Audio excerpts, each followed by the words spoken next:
கரூர்ல வச்சு ஷூட் பண்ணிட்டாங்க. நிறைய கேமரா வச்சிருந்தாங்க. சென்சார் ரூல்ஸ் பேசினா இங்கே பாதி படம் ரிலீஸே ஆகாது. இப்போ நீங்கள் ஏதோ பேட்டில் வேறு மிரட்டிங்க. நான் அந்த உண்மையை சொல்கிற அளவுக்கு எனக்கு தைரியம் இல்லை. அதை சொன்னால் போடுற அளவுக்கு உங்களுக்கு தைரியம் இருக்காது. நாங்கள் தைரியமாக போடுறோம் வாங்க. உங்களுக்கு இருக்கு, எனக்கு இல்லைன்னு வச்சுக்கிட்டு. இது ஏற்கனவே அவருமே ஒரு பெரிய பொசிஷனில் இருக்கார் விஜய் சார், கட்சி தலைவராக இருக்காரு. அப்போ ப்ராப்ளம் அவர் கீழே இருக்கிற ஆளுகளால் வரப்போகிறது இல்லை.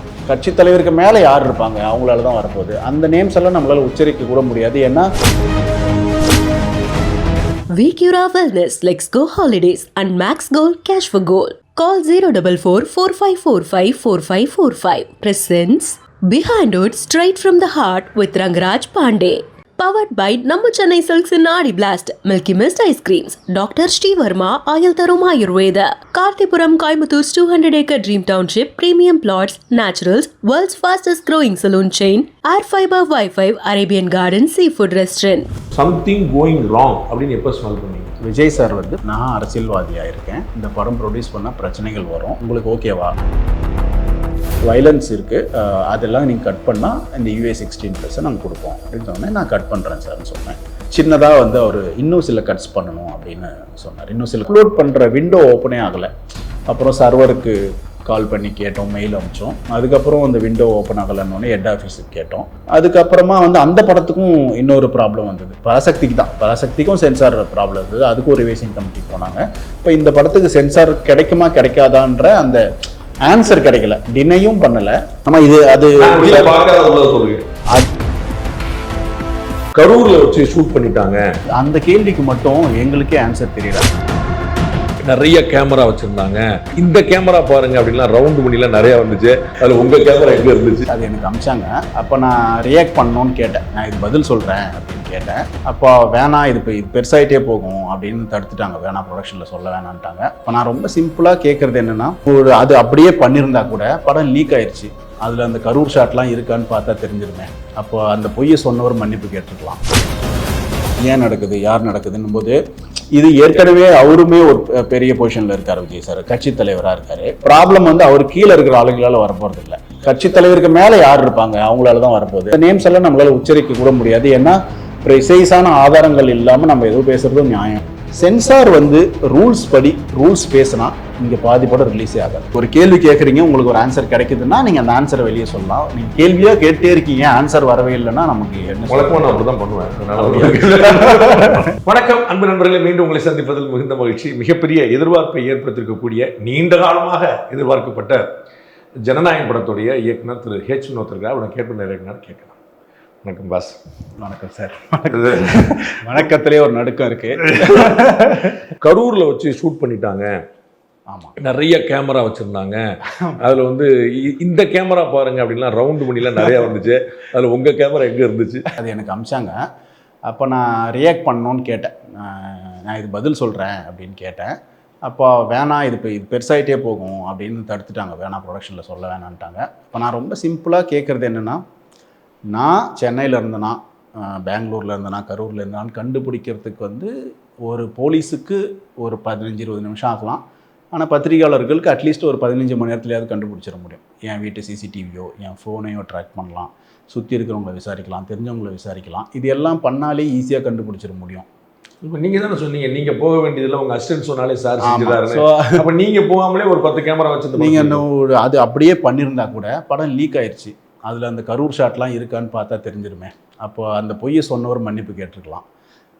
எனக்கு ரொம்ப வருத்தமாக இருந்தது என்னென்னா, என் ஒய்ஃப் கிட்ட நிறைய பேர் இப்படிலாம் பண்ணிட்டாங்களா அவங்க வீட்டில், போய் அப்படிலாம் எடுத்துட்டாங்களான்னு கேட்டாங்க.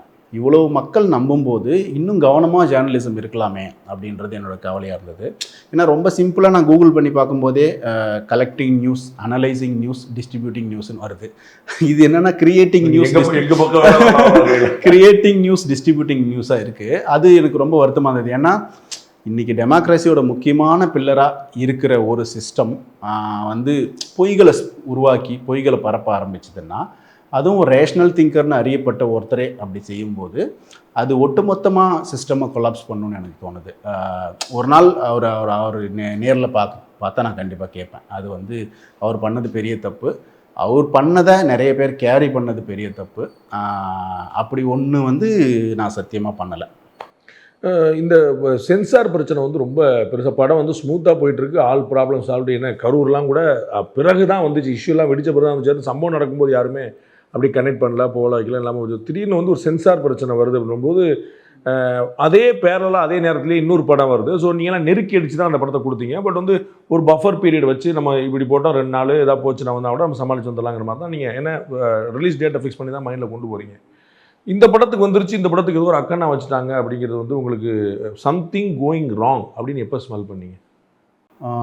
சார், ஃபஸ்ட்டு இந்த படம் ஸ்டார்ட் பண்ணும்போது விஜய் சார் வந்து ப்ரொடியூசர் என்ன கேட்டார்னா, நான் அரசியல்வாதியாக இருக்கேன், இந்த படம் ப்ரொடியூஸ் பண்ணால் பிரச்சனைகள் வரும், உங்களுக்கு ஓகேவா அப்படின்னு கேட்கும்போது, சார் நீங்கள் ஆடியோ லான்ச்சோட சொன்னீங்கன்னு. ஆமாம், அவர் வந்து நான் கம்ப்ளீட்லி அவேர். சார் சொன்னார் நீங்கள் ஆடியோ லான்ச், அவர் சொன்னார் கம்ப்ளீட்லி அவேர் அப்படின்னு சொன்னார். ஏன்னா ப்ரொடியூசர் வந்து வெறும் சிம்பிள் ப்ரொடியூசர் இல்லை சார், அவர் வந்து ஒரு லாயர், சிஏ, என்னென்னமோ படிச்சிருக்காரு, ஒரு கண்ணாமணின்னு படித்த ஒரு ப்ரொடியூசரு. ஸோ அவர் வந்து வெரி ஸ்மார்ட் திங்கரு, ஒரு பெரிய பிஸ்னஸ் மேனும் கூட இன் மெனி ஃபீல்ட்ஸில். அதனால் அவருக்கு நிறைய தெரியும். ஸோ அப்படி இருக்கும்போது அவர் வந்து கிளியராக இருந்தார். ஸோ பிரச்சனை வருன்றதில் கிளியராக இருந்தார். எங்களுக்கும் அந்த பயம் இருந்தது. ஸோ சீக்கிரமாக, வழக்கமாக சென்சார் அப்ளை பண்ணுறதை விட நாங்கள் 20 நாளைக்கு முன்னாடியே, அதாவது 19ஆம் தேதி அப்ளை பண்ணிட்டோம்.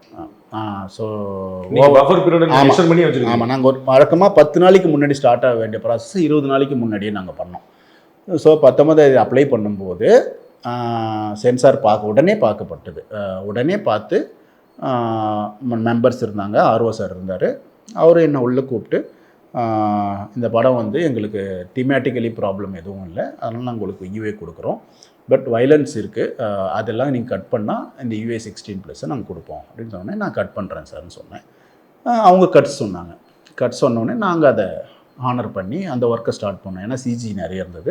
ஸோ அதுக்கு எங்களுக்கு ஒரு நாள் தேவைப்பட்டுச்சு. அதெல்லாம் பண்ணி நாங்கள் ரெடி பண்ணி கொண்டு போய் காட்டும்போது, மெம்பர் பார்க்கணும்ல, காட்டும்போது அப்போ வந்து சின்னதாக வந்து அவர் இன்னும் சில கட்ஸ் பண்ணணும் அப்படின்னு சொன்னார், இன்னும் சில கொஞ்சம் பண்ணலாம் அப்படின்னு சொன்னார்.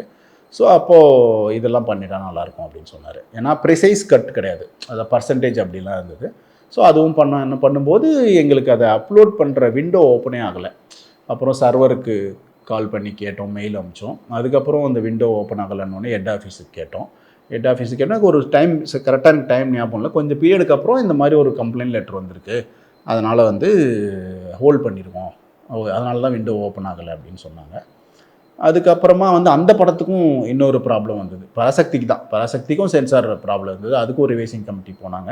இப்போ 2 படமே ரிலீஸ் ஆகிற டேட் நெருங்கிட்டே இருந்தது. ஸோ ஒரு பக்கம் லட்சக்கணக்கில் செலவு பண்ணி தேட்டர்ஸில் ஃபேன்ஸு பண்ணுறாங்க, புக்கிங்ஸ் ஆரம்பிச்சிட்டாங்க, கோடிக்கணக்கில் டிஸ்ட்ரிபியூட்டர்ஸ் இன்வெஸ்ட் பண்ணிட்டாங்க, ஒரு பெரிய ஈகோ சிஸ்டமே இது பின்னாடி இருக்குது. எல்லாத்தையும் தாண்டி ஃபேன்ஸ்க்கு ஒரு ஆன்சர் பண்ண வேண்டிய கட்டாயம் இருக்குது. இந்த டேட் நெருங்கிட்டே இருக்குது. 2 படத்துக்கும் ப்ராப்ளம். ஆனால் ஒரு படத்துக்கு சென்சார் கிடச்சிருச்சு. அப்போ கிடச்சிருச்சுன்ற நியூஸ் வந்துருச்சு. இப்போ இந்த படத்துக்கு சென்சார் கிடைக்குமா கிடைக்காதான்ற அந்த ஆன்சர் கிடைக்கல. டினையும் பண்ணலை, எதுவுமே பண்ணல. அப்போ நம்ம வேறு வழியே இல்லை, அப்படியே கிணத்துல போட்டோமா. ஆமாம், கேளுன்னும் போது அப்போ இதில் ஏதோ ஒரு பிளான் இருக்குதுன்னு அவங்க யோசிச்சு டக்குன்னு கேஸுக்கு போய் தான் ஆகணும் போது கோர்ட்டுக்கு போனாங்க. கோர்ட்டுக்கு போகிறாங்க, நாங்கள் கேஸை ஃபைல் பண்ண உடனே இங்கே எங்களுக்கு அப்போ தான் ஆன்சர் வந்தது, உங்களுக்கு ரிவைசிங் போகிறோன்னு சொல்லிட்டு. ஸோ அப்போ ஆமாம் அந்த அப்ளை பண்ண பிறகு வருது. ஸோ அப்போ ப்ரொடியூசர் வந்து அப்ளை பண்ணிட்டோம், இதை ஃபைட் பண்ணி பார்த்துருவோம் அப்படின்ட்டு கோர்ட்டில் போனோடனே நேச்சுரலி கோர்ட்டில் இருக்கிற ப்ராசஸில் மாட்டிக்கிச்சு படம். ஸோ அந்த மேலே கீழே போச்சு, சுப்ரீம் கோர்ட் எல்லாம் போச்சு, திருப்பி வேண்டாம் சொல்லி வித்ட்ரா பண்ணி போயிட்டீங்க. இதெல்லாம் நாங்கள் வெளியில் பார்த்தோம். ஆமாம், அது பார்க்காத உள்ளதை சொல்லுங்க.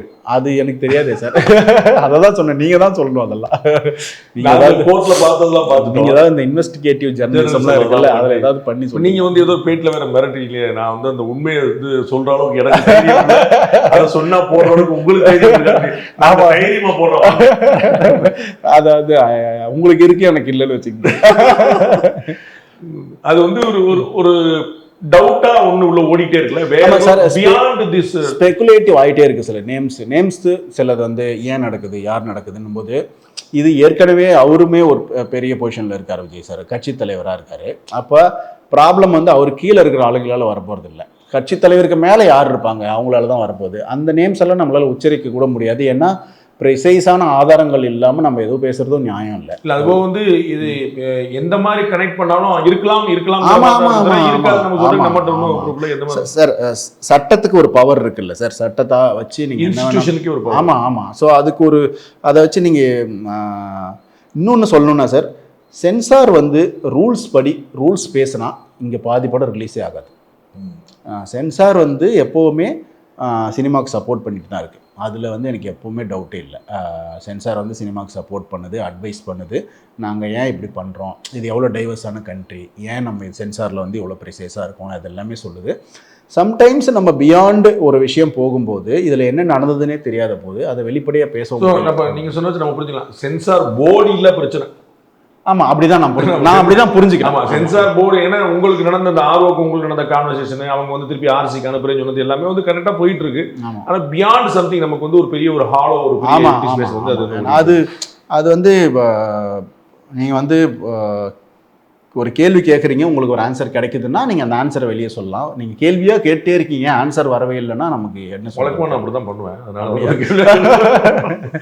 நமக்கு வந்து ஒரு டைரக்டருக்கு வந்து நார்மலாக சொல்லுவாங்க எல்லா படமே ஒரு பிரசவம் மாதிரி நாங்களாம் அப்படி அப்படின்வாங்க. பட் வந்து உங்களுடைய முதல் படத்துலேருந்தே எல்லாமே ஒரு டிஃப்ரெண்ட்டான ஒரு மெசேஜோடு இருக்குது. இந்த ஜனநாயகம் வந்து உங்களுடைய கெரியரில் ஒரு எவ்வளோ முக்கியமான படம் நினைக்கிறீங்க?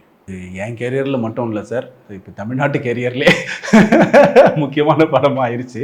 தமிழ்நாடு ஃபிலிம் இண்டஸ்ட்ரி எல்லாத்துலேயும் முக்கியமான படமாக ஆயிடுச்சு. இது எனக்கு ஒரு மாதிரி ரியல் ட்ரீம், இந்த ரெண்டுத்துக்கு நடுவில் இருக்கிற மாதிரி இருக்குது. நடந்த விஷயங்கள் எல்லாமே வழக்கமாக ஒரு படம் டைரக்டர் கண்ட்ரோலில் இருக்குன்னு சொல்லுவாங்கள்ல.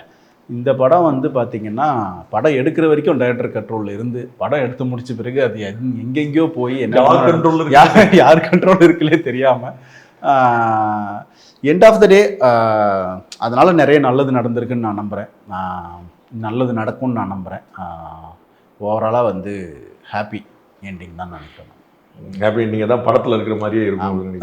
உங்களுக்கு எப்போயாவது தோணியிருக்கா இந்த கிரைசிஸ்க்கெல்லாம் பிறகு ஊரில் அவ்வளோ டேரக்டர் இருக்கும்போது இது கடைசி பட டேரக்டர் நமக்கு வந்து இப்படி 5 பேருக்கு விஜய்க்கு கடைசி படமா நமக்கு கடைசி படமா தெரியாம மாட்டாங்க அப்படிங்கிற மாதிரி ஒரு இல்லையப்பா அப்படின்னு இல்லை. இதில் பெரிய ஸ்ட்ரெஸ் வந்து ப்ரொடியூசருக்கு தான் சார், ஹீரோவுக்கும் ப்ரொடியூசருக்கும் தான். ஏன்னா அவங்க தான் மோர் responsible.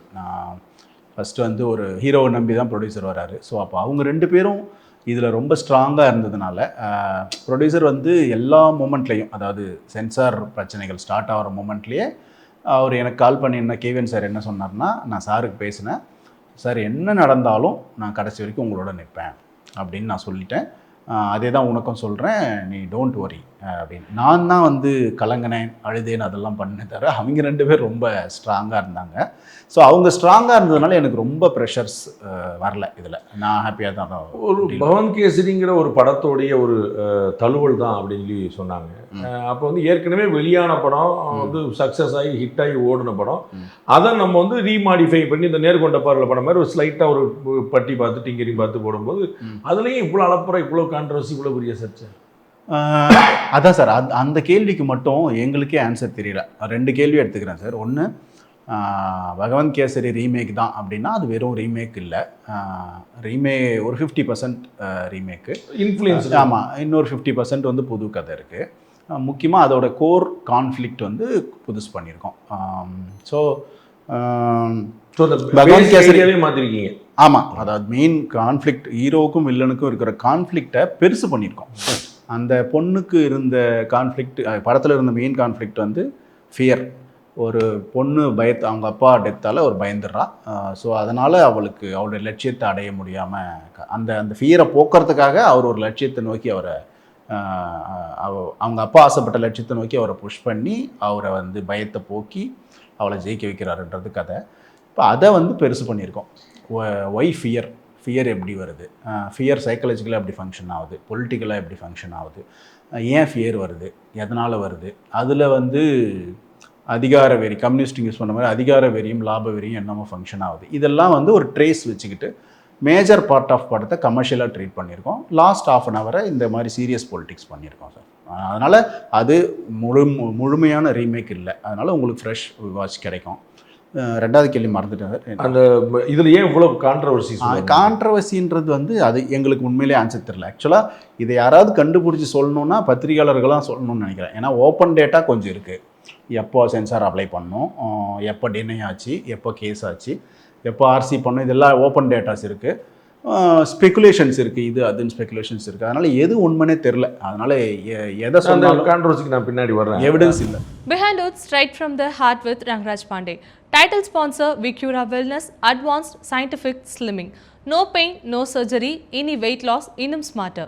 Let's go holidays, travel beyond boundaries. உங்கள் தங்க நகையை விற்று பணம் பெற Max Gold call 044-4545-4545. Max Gold, cash for gold. Power by நம்ம சென்னை சில்க்ஸ் இன் ஆடி blast up to 50% discount. Savings blast, collection blast. Taste the Milky Mist ice cream once. There is no turning back. Milky Mist ice cream. Doctor Sreevarma wellness அனைத்து நோய்களுக்குமான ஆயுர்வேத மருத்துவம் தமிழகமெங்கும். கார்த்திபுரம் 200 acre township in Coimbatore. Ready to construct premium villa plots and commercial plots with world class infrastructure. Naturals, world fastest growing saloon chain. Air fiber Wi-Fi all in one plan. Wi-Fi, OTT, IPTV. Pay 6, get 6 month free. Arabian Garden Seafood Restaurant, ever fresh, ever delicious seafood dishes, இப்போது தமிழகமெங்கும். Vicura Wellness, Let's Go Holidays and Max Gold, Cash for Gold. Call 044-4545-4545. Presents Behind It Straight from the Heart with Rangraj Pandey.